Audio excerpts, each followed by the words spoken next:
kick things off in the kill zone of Marpi City, where the local real estate is currently being aggressively remodeled by a dragon and an undead army. The locals are absolutely losing their minds as a player named E completely obliterates the border, proving the power gap is undeniably massive. Guild leader Jin Chong, who usually haunts the place as an arrogant ghost, admits defeat as Moipi crumbles around them. Standing amidst the chaos is a terrifying Necromancer, demanding even more power to fuel his undead horde. He casually flexes that this game gave him a brand new lease on life, considering he used to rock a pathetic single hit point and an expiration date of exactly 1 year. We then rewind a few months back to Blue Star, where our boy is currently trapped in the ultimate bad time. He is a vegetable hooked up to life support, mentally screaming as his beloved fiancée decides his oxygen gear is suddenly optional. She insists she is doing it for his own good, while our boy bitterly reflects that he was the #1 gamer on the planet and worth billions before an unfortunate accident turned him into a helpless spectator. Suddenly, the door flies open, and a blonde guy struts in. Our boy immediately recognizes his college buddy, who is apparently there to secure the bag. The two traitors start getting inappropriately cozy right next to the hospital bed. The so-called friend casually drops the bomb that he orchestrated the brutal car crash 5 years ago just to get our boy out of the picture. Also, the fiancé could inherit his massive fortune. Our boy realizes his inner circle is made of absolute monsters. The blonde scumbag steps up to officially evict our boy from the land of the living by pulling off his oxygen mask. The fiancé immediately complains about the lack of romance, whining that doing their dirty deeds with the dead guy in the room is just bad vibes and totally unlucky. Our boy is sweating profusely on the inside, desperate to move and refusing to let his subscription to life end without a fight. But before he can flatline, a massive door suddenly spawns in the sky. People outside are panicking about a potential alien invasion, but the reality is much wilder. A global announcement declares that Blue Star has just been selected for the All Worlds game. Everyone is getting a hard reset, starting from zero with a forced transmigration in 30 seconds, and the game manual is beamed directly into their brains. As the information settles, the general public starts checking their brand new status windows. While some are nervous about the genre of this forced reality show, others gleefully point out that the rich elites are about to cry because this game is strictly free to play with zero pay-to-win mechanics. Back in the hospital room of betrayal, the fiancé is already complaining about having to compete with other species. The blonde scumbag is having a total meltdown, realizing his master plan to steal billions is completely ruined since earthly wealth does not transfer over to the new world. Trying to salvage his ego, he mocks our boy, wondering if a dying vegetable can even survive the 30-second countdown, let alone be useful in a magical death game. The countdown hits 0. Our boy clings to his sheer spite, seeing this system event as his ultimate second chance. The transmigration sweeps across the globe, grabbing screaming cowards and eager adventurers alike. Our boy touches down in the River's Temple and is absolutely ecstatic to find out his legs actually work again. As system voice chimes in, welcoming the Blue Star players and scanning his body data. Enjoying the fresh start, he eagerly logs in. His name is Bai. The system runs him through the talent awakening process, explaining that everyone gets a random talent ranked from complete garbage to legendary SSS tier. Our boy hits the absolute jackpot, awakening an S-class forbidden talent called Promotion.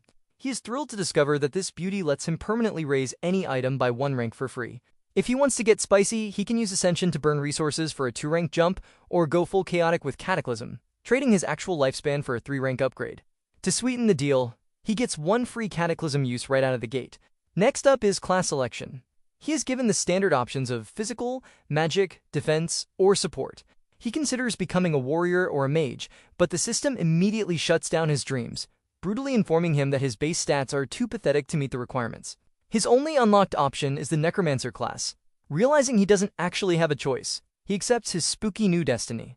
However, he quickly notices a massive catch. His health bar is permanently locked at exactly 1 hit point, and he has a grand total of 1 year left to live. Realizing that a gentle breeze could literally send him to the afterlife, he decides his poverty logic will not fly here and takes a massive gamble. He triggers his free Cataclysm use to upgrade his class, bypassing the absurd cost of 100,000 years of life. The system rewards his reckless behavior, announcing his promotion to the hidden class Death Dominator. He backs 15 free attribute points per level, a new skill called Lifelink, an exclusive death book, and some sweet Cataclysm traits.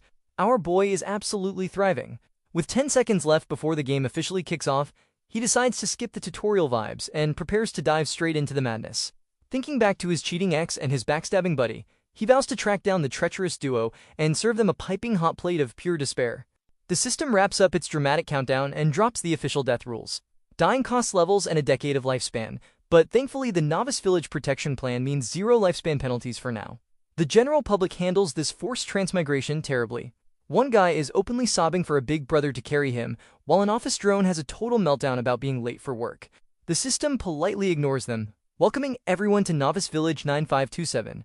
The local chat instantly floods with players aggressively networking, featuring a loud priest and a beefy mage looking for a party. Plus one guy practically vibrating with joy that his noble fantasy is finally real. Our boy ignores the networking event to check his shiny new stats. His basic skills are a pathetic F-rank skeleton summon and a weak F-rank burn. But then he hits the jackpot. He has an A-rank lifelink to share health with a summon, and an S-rank summon amplifier that slashes cooldowns and supercharges his minions. He realizes pairing these means he can bypass his terrifying one-hit point curse entirely. He also finds an exclusive Book of Death in his inventory, but since it requires level 10 to open, he shelves the reading material for later. Time for a magic trick. He casts his summon skill, and 2 skeletons pop out instead of 1. The system chimes in to explain his Cataclysm trait permanently doubles all his skill effects. A random gamer spots the twin skeletons and instantly tries to party up, bragging about his own A-rank talent. Our boy coldly rejects him for the solo grind.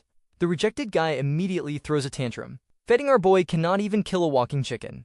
Our boy leaves the hater behind and heads to the local farming zone, where players are currently getting violently humbled by poultry. The tank complains the chickens peck too hard, while another player officially rage quits, deciding a level 0 player is absolutely worse than a level 1 chicken. As the frustrated group leaves, their mage spots our boy rolling up with his skeletons and cries tears of pure jealousy over his obvious god-tier talent. Deciding farm animals are beneath him, our boy targets a group of level 2 red-eyed rabbits. Knowing his fragile body would shatter if a rabbit sneezed on him, he commands his skeletons to handle the eviction process. He kicks back while his bony squad hacks the rabbits into digital confetti, feeding him sweet bonus experience. Thrilled that his lifelink is pulling his health with multiple skeletons flawlessly, he caps his active squad at 4 to avoid drawing too much attention.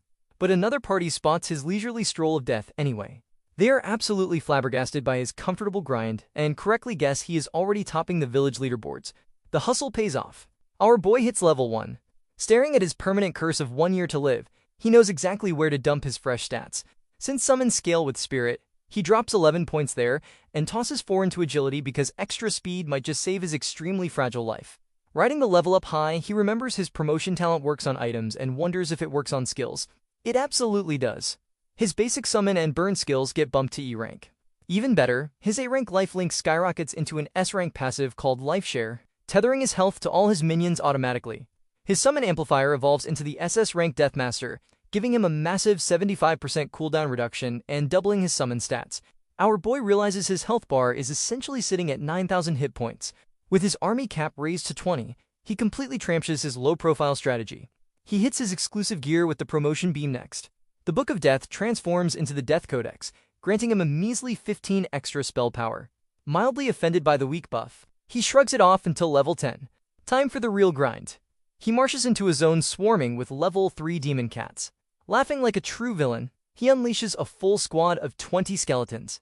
Thanks to his ridiculous cooldown reductions, popping a new skeleton out of the dirt takes exactly 2 seconds. The Bony Legion steamrolls the cats, and the intoxicating leveling speed quickly pushes him to level 2. Half an hour later, our boy struts up to the Mist Forest portal. The system throws up a dire warning that this first dungeon is packed with danger, and asks if he really wants to go in alone. Our boy simply points to the massive, heavily armed squad of 20 skeletons standing right behind him. The system accepts the sheer audacity, and without skipping a single beat, our boy locks in hell mode. Inside the dungeon, the system officially welcomes him to Mist Forest on hell mode. The fog is so absurdly thick it is like walking through bat soup. Refusing to stumble around blindly, our boy orders his skeleton crew to march ahead and clear the path. He stays comfortably in the back, inflating his own ego and feeling grateful he can control his summons within 100-meter radius, otherwise his entire army would immediately get lost in the mist. Suddenly, a massive elite mist tree ant, easily twice the size of his skeletons, crushes through the fog. The angry tree attacks, effortlessly snapping off one of the skeleton's arms. Our boy is mildly impressed by the heavy hit, but he knows a single tree cannot survive an entire logging company of undead minions. He orders the swarm to attack, and they quickly hack the level 8 elite to splinters. He notes that hell mode bumps the dungeon up by 3 levels and turns everything into elites, making it an absolute goldmine for experience points. While he is doing mental math, a level 8 elite mystery python tries to jump him from behind. The system warns that this giant snake specializes in biting and restraining. Our boy narrowly dodges the ambush, highly offended by the sneak attack. Promising to roast the overgrown noodle alive, He lobs his Soulfire spell while his skeletons dogpile the snake, officially turning it into a past tense. The snake drops a black iron python belt. Staring at the leather armor, our boy has a harsh realization. Even though his spirit stat is 3 times higher than a normal Necromancer, his personal spell damage is completely pathetic compared to his bony boys. He pockets the belt anyway, deciding that even if he cannot wear it, it will look great on the marketplace. With capitalism in mind, he orders the boys to march onward. Our boy spends the next stretch of the dungeon, massacring his way to level 5. He scoops up a pile of stat points and a mountain of mediocre loot, including a wooden wand, a Feng dagger, and a couple of skill books for entangling and strangling. Since none of it fits his build, he plans to hit them with his promotion talent later and sell them to the highest bidder. Checking his own stats, he notes his spirit is well over 100 and his mana pool is massive, but his health is still stubbornly locked at exactly 1 hit point and his lifespan is tragically still under a year. Looking at his pathetic new wooden wand, he realizes he needs some actual firepower. Right on cue, his exclusive Death Codex hits level 5. The Grimoire blesses him with a massive stat boost, including 75 extra spell power and a passive buff that doubles damage against undead creatures for both him and his summons. He is thrilled by the massive power spike, even if he ironically notes there probably are not any undead monsters hanging around a damp forest. Feeling absolutely stacked, he announces it is time to clock in for the boss fight. He steps into the clearing and comes face to face with the Mist Python King, a silver rank boss boasting an absurd 88,000 hit points and 2 level 8 bodyguards. Our boy is momentarily intimidated by the massive health bar, but decides to test the waters anyway. He sends the skeletons charging in. They easily push back the 2 bodyguards, but the boss instantly one-shots one of his skeletons. Our boy is absolutely shocked by the sheer attack power, but he refuses to panic. He confidently declares that no amount of attack damage can beat his signature strategy of endlessly throwing bodies at a problem. The skeletons successfully shred the 2 guards, leaving only the king. Our boy orders the entire squad to focus on the boss and tosses a fire blast into the mix, fully aware his personal damage is purely aesthetic at this point. The boss proves to be an absolute menace, chomping on skeletons and tossing them around like cheap paper towels. Realizing it is losing the war of attrition, the giant snake gets smart. It triggers its ultimate and charges straight past the army, aiming directly for the squishy Necromancer. The boss lands a devastating hit, but our boy does not even flinch. He just grins, mocking the snake for thinking it could actually hurt him. Thanks to his life share passive, his effective health pool is sitting comfortably over 100,000. He blasts the snake point blank with blue fire while his minions swarm its blind spots, completely overwhelming the king until it finally drops dead. He instantly absorbs a massive 14,000 experience points. Punching the air in pure victory, he listens as the system blasts a server-wide announcement. He is officially the first player in the Novice Village to solo a boss, and the first to solo a silver rank boss, walking away with a heavy bag of gold coins and soul stones. Meanwhile, the system blasts a server-wide announcement to the entire village, basically telling everyone to stop being bad at the game and be more like him. The general public is absolutely losing their minds. One guy struggling to murder a basic chicken complains the game is completely unbalanced, while a former corporate wage slave realizes he is still just cannon fodder in his next life. Others do the math, guessing our boy must be hiding an SS rank talent to pull off a stunt like that. Cut to a slightly more competent party. A girl named Fujiya realizes that soloing a boss triggers server-wide cloud. She casually mentions she would have let her teammate, Maple Leaf, solo their last boss if she had known. Maple Leaf quickly shuts that down, admitting that even with his S-rank talent, he is no match for a silver boss right now. He bets our boy is rocking an SS rank. Hearing this, their elf teammate is completely floored.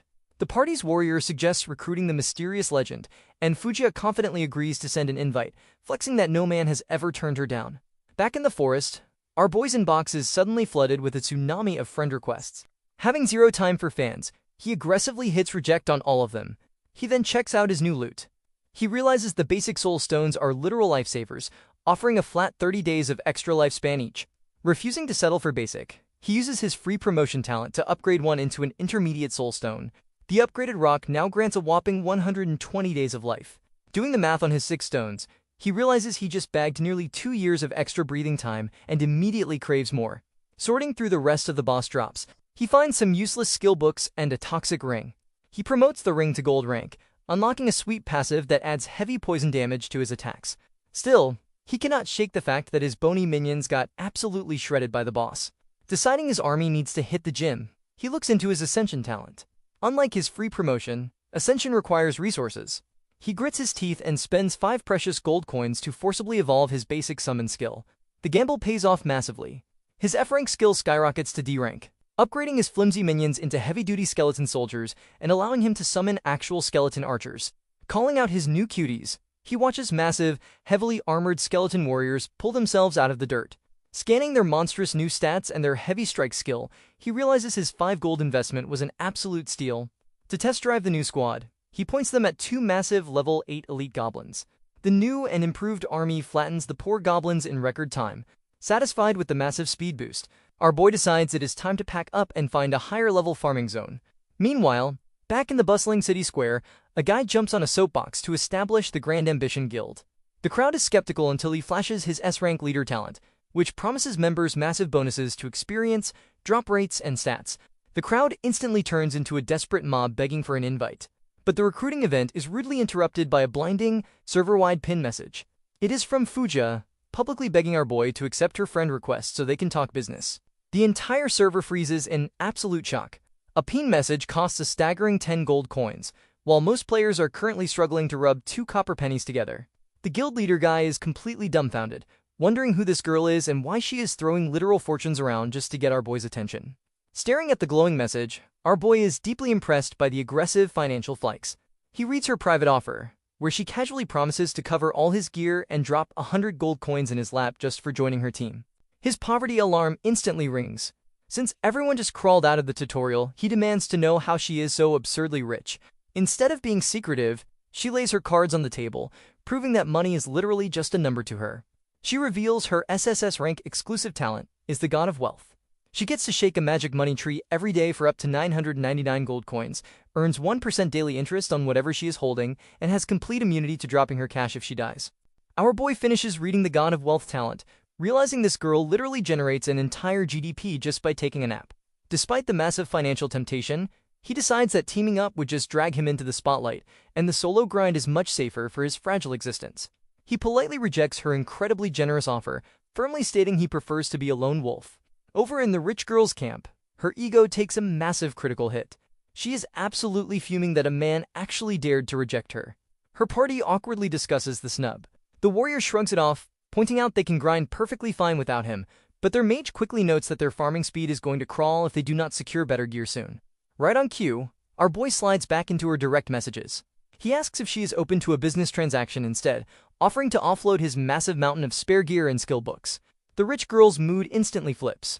She enthusiastically offers to buy out his entire stock. Our boy warns her that he has way more loot than she expects and promises to ping her as soon as he finishes his current dungeon run. Thrilled, she orders her teammate Maple Leaf to clear out his inventory to make room for the incoming arsenal. Maple Leaf is completely hyped, knowing the new gear will make their farming speed skyrocket. Just then, a level 5 bronze rank wild boar leader crashes their networking event. The warrior asks if Maple Leaf can solo the massive pig, noting the guy spent 20 years training as a literal dueling machine.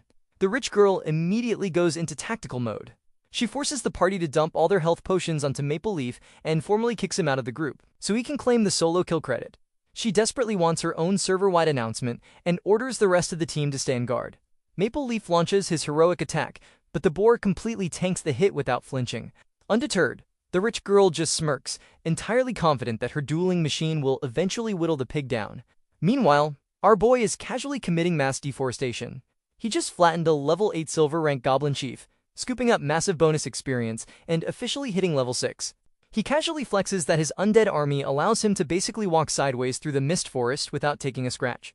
He complains that the only exhausting part of his day is bending over to pick up all the heavy loot. Sifting through the trash, he finds a reinforced bone shield that is totally useless for his build, and a gold rank mist cloak that reduces aggro, but is so aggressively ugly he refuses to put it on. However, he spots a gold rank leader's emblem that boosts his health, mana, and gives a massive spirit buff whenever he lands a critical hit. He happily slaps the shiny emblem on his chest. Suddenly, he notices one of his skeleton's health bars just vanished into thin air. A booming voice echoes through the fog, demanding to know why a pile of walking bones is trespassing in the king's territory. The system drops a terrifying lore bomb. Apparently, driving a massive army of skeletons into the woods triggered the Goblin King's long-buried traumatic memories. The king has officially lost his mind, entering a madness state that boosts all his stats by a whopping 50%. Worse, the dungeon exit is magically sealed tight. The system issues a hidden quest demanding our boy execute the Goblin King in under 2 minutes to unlock a secret storyline. Our boy is horrified to find his legs are literally locked from running away. Sweating bullets, he rallies his bony squad to see what this dramatic royal is made of. The system adds insult to injury by warning that Reggie is so unhinged, he will literally hunt the player down even after they respawn.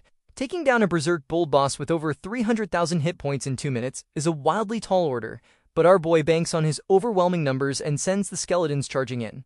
Unfortunately, Reggie treats the heavily armored skeletons like wet paper towels, shredding them with damage that would instantly delete a normal level 5 player. Refusing to back down, our boy hurls his soul fire and orders his skeleton archers to unleash a focus barrage, determined to melt the massive health bar. But Reggie refuses to play fair. The king roars and summons his own squad of elite level 8 rainforest warriors to the battlefield. Staring at the massive enemy reinforcements, who are also completely berserk, our boy realizes this speedrun just got infinitely more complicated. Reggie the Goblin King throws a massive tantrum, screaming about how he hid in the mist forest just to be left alone. He launches a crushing attack, but our boy barely dodges. Mentally thanking his lifesaver passive for keeping his fragile body intact, he summons a fresh wave of skeletons and orders his archers to clear out the small fry. Refusing to take the loss, Reggie enters a berserk state, trading half his defenses for a massive boost to his attack and speed. Our boy is completely unimpressed, roasting the giant goblin for talking way too much trash for someone with shredded armor.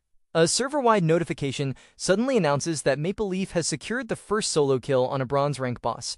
Our boy briefly pauses, slightly annoyed that someone snatched the first blood achievement for the bronze tier, but he quickly shakes it off.